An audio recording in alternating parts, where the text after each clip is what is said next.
In the fall of 2020, a group of 7 people, including the couple Michael and Sarah, whose names have been changed, along with Sarah's family, father, mother, and 2 younger brothers, planned a weekend camping trip in Willamette National Forest, Oregon. This place is known for its vast old-growth forests, less traveled trails, and majestic wilderness beauty, but it also holds mysterious stories about secluded areas where strange things are recounted. We chose a campsite quite far from the center, located deep in the forest, with the goal of finding peace and experiencing nature to the fullest. As we drove deep into the forest, the towering ancient trees formed a giant green wall on either side of the road, and sunlight struggled to penetrate the dense canopy. The air in the forest was colder than outside, and it had a distinct damp smell of earth and decaying leaves. When we arrived at the reserved campsite, we found it completely deserted. There were only a few empty spots to set up tents, a communal fire pit area, and a terrifying silence that enveloped the space. We quickly got to work setting up the tents. 3 tents were set up close to each other, forming a small arc around the fire pit area. Michael and Sarah shared 1 tent. While setting up the tents, Michael realized that the phone signal here was very weak, almost non-existent. That only added to the feeling of isolation. "Wow, it's really secluded here," Michael said to Sarah. "If something happens, I guess no one would know." "Huh?" Sarah gave a light laugh. "Don't jinx it, honey. It's just camping." However, hidden in her voice, Michael sensed a hint of unease. As the sun began to set, darkness quickly enveloped the forest. The light faded, and bizarre long shadows from the trees appeared everywhere. The sound of insects began to fill the air, and occasionally the call of an owl or some animal deep in the woods. Sarah's father, David, whose name has been changed, gathered firewood and began to build a campfire. The flickering flames illuminated our small campsite area, creating a warm and familiar atmosphere amidst the cold darkness of the forest. We sat gathered around the fire, talking, laughing, eating, and enjoying the camping atmosphere. The conversation gradually turned to ghost stories, chilling tales about haunted forests. Sarah, who was inherently sensitive to strange things, sat in silence for a long time, staring intently into the darkness surrounding the campfire area. Her face was slightly pale. "What's wrong, Sarah?" Michael asked. Noticing her unusual silence, Sarah slowly turned her head to look at Michael, her eyes wide, filled with fear. Did you see something over there?" Sarah asked softly, her voice trembling, pointing into the distance, where the firelight didn't reach. Only the dense darkness of the forest remained. Michael and the others in Sarah's family looked in the direction she was pointing. "Don't see anything, dear," Mr. David said. "You must be mistaken." "That's right, honey," Sarah's mother, Emily, whose name has been changed, added. "It's dark. It's easy to be mistaken." However, Sarah was still insistent. "No, I'm sure I saw it. A black shadow. Very tall, standing over there." She tried to describe the black shadow she had seen, but her words got lost in the other's skepticism. Michael looked in the direction Sarah pointed. He saw nothing but darkness. However, he sensed the real fear in Sarah's voice. He took the powerful flashlight from his backpack and shone it directly towards where Sarah had pointed. The flashlight beam cut through the night, illuminating a section of the forest in the distance. Nothing was there, only trees, bushes, and darkness. However, as the flashlight beam swept across the area, Michael felt a sudden cold draft engulf him. Just for a moment, that cold draft was very different. Not the normal coldness of a forest night. He shivered. Perhaps it was just his imagination. They sat by the campfire for a while longer. But the atmosphere had changed. The ghost stories that were initially just jokes now became strangely terrifying. Sarah still looked scared. She kept staring into the darkness surrounding the campfire area, as if the black shadow was still there. Watching them, Michael held Sarah's hand, trying to reassure her. He knew that something had genuinely frightened her. That night, before going to bed, Michael and Sarah decided to do something. They wanted to know if Sarah had truly seen something, or if something strange was happening around their campsite. They had 2 small action cameras that could record in low light conditions. They decided to mount them on 2 large trees on opposite sides of the campsite, pointing the lenses towards the sleeping tents. If any animals come around at night, we'll record it, Michael said, trying to find a rational explanation for this action. Sarah nodded, although she knew the real purpose was to see if that black shadow would appear again. They quietly walked into the darkness of the forest, looking for 2 suitable trees to mount the cameras. The light from the flashlight created bizarre dancing shadows on the tree trunks. As he mounted the cameras on the trees, Michael had the feeling that someone was watching him from the darkness. He turned his head to look, but saw no one, only the terrifying silence of the night forest. He shivered. Perhaps he was just imagining things. After finishing mounting the cameras, they returned to their tent. Everyone else in Sarah's family was already asleep. They crawled into the tent. The feeling of unease was still there. The sounds of the night forest were clearer from inside the tent. They didn't know that the 2 cameras they had just mounted on the trees would record the most horrifying images of their lives.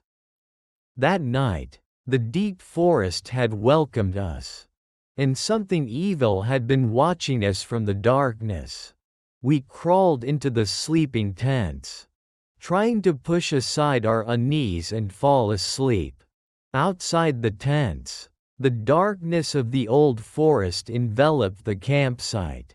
The sounds of insects, owls, and some animal moving in the bushes created a strange symphony of the night forest. Sarah lay next to Michael, trying to keep her breathing steady. She was still scared about the black shadow she had seen earlier that evening. "What do you think that was?"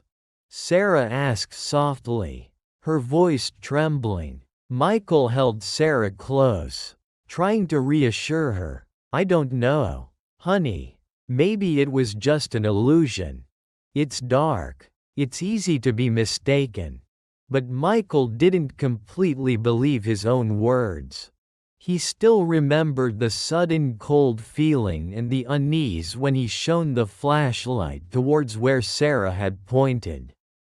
We lay there, listening to the sounds of the night forest. Every little noise made us jump. The sound of branches breaking, Dry leaves rustling underfoot, something bumping against the tent. Around midnight, a strange silence suddenly fell over the campsite.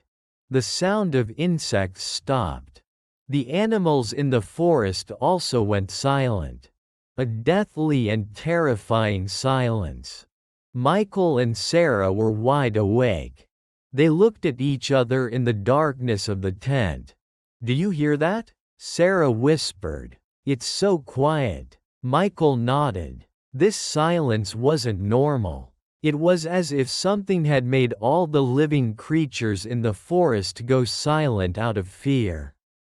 Then, we heard a new sound. A very faint rustling sound, seeming to move around our tent area. The rustling moved slowly, as if someone was walking lightly on the dry leaf-covered ground. Michael and Sarah held their breath, listening. The rustling sound came closer. It moved around their tent, stopped at the back, and then moved to one side. They felt as if someone was standing right outside the tent, only a few centimeters away from them. An invisible presence, cold and terrifying. Then, the rustling stopped. It was replaced by another sound. Breathing. Heavy, labored breathing, like the breathing of a large animal. Or someone in distress. The breathing came from right outside their thin tent fabric. Michael and Sarah were horrified. They knew that something was right outside their tent. Something that was not human. They lay perfectly still, trying not to make any sound. They listened to that heavy breathing for several minutes. Time seemed to stand still. Then, the breathing stopped. The rustling sound reappeared, moving further away, merging into the terrifying silence of the night forest. Silence returned, but the fear in Michael and Sarah's tent did not dissipate. They lay there, their hearts pounding in their chests, not daring to move. They knew they hadn't slept alone tonight. Something had been outside their tent, watching them in the darkness. And the 2 cameras they had mounted on the trees were recording everything. The late night in the old forest had given us a horrifying experience.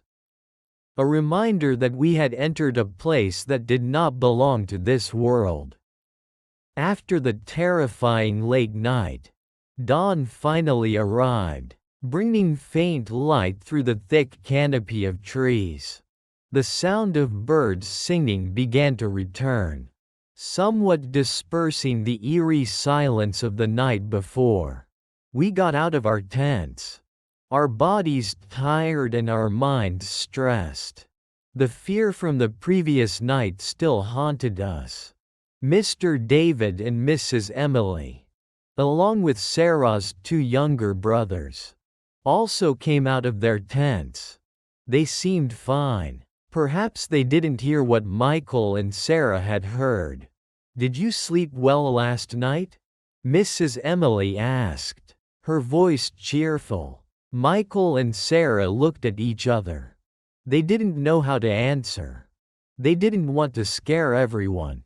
But they also couldn't pretend that nothing had happened. "It was okay," Michael said, trying to sound calm. "Seems like there were a lot of animal noises last night." Mr. David nodded. "Yeah, it's the woods, son. Animals are normal. We prepared breakfast together." The sunlight illuminated the campsite, partly dispelling the darkness of the night. However, the feeling of unease lingered. Every time we looked towards the surrounding forest, we felt shivers, as if the black shadow was still lurking somewhere, watching us. While having breakfast, Sarah suddenly said softly, "I'm still scared about that black shadow from yesterday." Mr. David sighed lightly. "Daughter, As I said, it's easy to be mistaken in the dark. It's probably nothing, but I felt it was very real," Sarah said, her voice full of worry. Michael looked at Sarah. He knew she wasn't imagining things. He remembered the heavy breathing outside the tent. After breakfast, we began packing up the campsite and taking down the tents. Everyone wanted to leave this place as soon as possible. The atmosphere was no longer as cheerful as when we arrived. As they were packing up, Michael and Sarah exchanged meaningful glances. They knew that the most important thing now was to retrieve the 2 cameras they had mounted on the trees the night before. They quietly walked into the forest, looking for the 2 trees again. The daylight made the forest less scary, but the feeling of unease was still there. They found the first camera. It was still in its original position. Michael took the camera down, checked the battery and memory card. Then, they found the second camera. This camera was lying on the ground, some distance from the tree trunk. The strap was broken in a strange way, as if it had been violently pulled by some force. Michael picked up the camera. Examining it, the outer casing was undamaged, but the unease in his heart increased. "Why did it fall to the ground?" Sarah asked, her voice full of worry. Michael shook his head. He didn't know. They returned to the campsite. Finished packing, everyone got into the cars and drove out of Willamette National Forest. On the way back, the atmosphere in the car was quite silent. Everyone was thinking about the trip. Michael and Sarah sat next to each other, filled with anticipation and fear. They were eager to get home, connect the cameras to the computer, and review what had been recorded last night. They knew that only the footage could tell them the truth about the black shadow and the strange phenomena in the old forest. Darkness had retreated, but did it leave any traces? The terrifying truth still awaited them. Upon returning home, after saying goodbye to Sarah's family, Michael and Sarah rushed inside, connecting the 2 action cameras to the computer. Their hands trembled as they worked. They knew they were about to witness the truth about last night. They opened the video file from the first camera, the one that had remained on the tree. The footage began with the campsite gradually falling into darkness. The sounds of the night forest were clearly audible. They watched through every minute, every second. Most of the footage was just static images of the sleeping tents and the surrounding area in the dark. Occasionally, there were sounds of some animal moving in the forest. Then, around midnight, the moment when an eerie silence fell over the campsite, their eyes were glued to the screen. And then, it appeared, at the edge of the frame, from deep within the forest. A black shadow slowly glided in. It wasn't walking, it was floating in the air, about a meter above the ground. It had no legs. The figure was difficult to see clearly in the darkness, but they could see it was a black mass, moving strangely, not according to natural laws. The black shadow glided closer to their tent area. It hovered around the tents, as if observing. Michael and Sarah held their breath. That was the black shadow Sarah had seen earlier that evening. And it wasn't human. The footage continued. The black shadow hovered around their tent, sometimes stopping at a certain position, then moving on. It would appear and disappear intermittently, sometimes looking like a solid black mass, sometimes as blurry as smoke. They saw the moment the rustling sound occurred in their tent. The black shadow was right outside their tent, hovering close to the ground, as if listening or sniffing. Then, to the moment of the heavy breathing, the black shadow stopped right next to their tent, and its shape became slightly clearer. Although still a black shadow, they felt as if it had a head and a torso, but no legs, and internal organs seemed to be dangling below, similar to the Kresu description. But this was a black shadow. They gasped quietly and recoiled from the screen.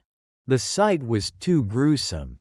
They watched the footage from the second camera, the camera that had fallen to the ground. This footage was at an odd angle because the camera had fallen, but it also recorded the hovering black shadow. It seemed this camera fell when the black shadow came too close to it, or when it tried to touch the camera. Undeniable evidence. They hadn't imagined everything. Something supernatural and evil had been in the old forest last night. And it had been watching them, stalking them. The legless black shadow, floating in the air, appearing and disappearing intermittently. It wasn't an illusion, it was real. Michael and Sarah sat there, trembling all over. They had returned home safely. But the nightmare had just begun. They had brought home not only beautiful memories of the mountain trip, but also evidence of a surreal nightmare. The legless black shadow in the deep forest is real. And it was right outside their tent last night. The truth about the legless black shadow changed Michael and Sarah's lives. They could never forget the horrifying images in the footage. Fear haunted them constantly. They shared the footage with Sarah's family, Mr. David and Mrs. Emily, along with the two younger brothers, were utterly shocked and scared when they saw the black shadow hovering around their tents. Mr. David, who had never believed in ghosts, now faced undeniable evidence. His face was pale, and he was speechless. We began to research Willamette National Forest more deeply, especially the area where we had camped. We searched for information about local ghost stories, legends about strange creatures seen in the forest, and mysterious disappearations. We found a few notable stories about reports of black shadows being seen in the forest at night, about areas said to be cursed or have a dark history, about people who said they felt watched or heard strange noises when going deep into the forest. Some stories spoke of spirits trapped in the forest, people who died tragically and could not find peace. Perhaps the black shadow we saw was one of those spirits, a trapped spirit, without physical form, and haunting that area. Why did it appear and torment us? Perhaps we simply trespassed into its territory. Perhaps our presence angered it, or perhaps it wanted to warn us about something. The truth about the legless shadow remains a mystery. We cannot find a clear explanation for what it is, where it came from, and why it has such a strange shape and way of moving. However, we know one thing for sure: it is real. It is something supernatural, something evil. Michael and Sarah no longer camp in secluded places. The fear of the black shadow follows them, even when they are not in the forest. Occasionally, they still feel a sudden cold draft, or hear faint crying from a distance, or see the blurry black shadow appear for a brief moment. The footage of the legless black shadow has been shared with some people. Some believe the story, while others remain skeptical. But whether they believe or not, no one can deny that the footage is very gruesome. Willamette National Forest still stands there, vast and wild, and perhaps, somewhere in that old forest, the legless black shadow is still hovering, watching those who dare to enter its territory at night. The warning from the deep forest is real, and we, the witnesses, will forever carry the fear of the legless shadow, of things that exist beyond human understanding. This fear is the legacy of the fateful camping trip. It is a reminder that, in this vast world, there are places where darkness still prevails, where strange and terrifying creatures still lurk, and we never truly know what is hidden in the deep forest. If you enjoyed these true horror stories, or stories based on accounts and recorded evidence, like this, don't forget to hit the subscribe button on the channel to follow our latest videos. We will bring you more terrifying and haunting stories. Thank you for listening.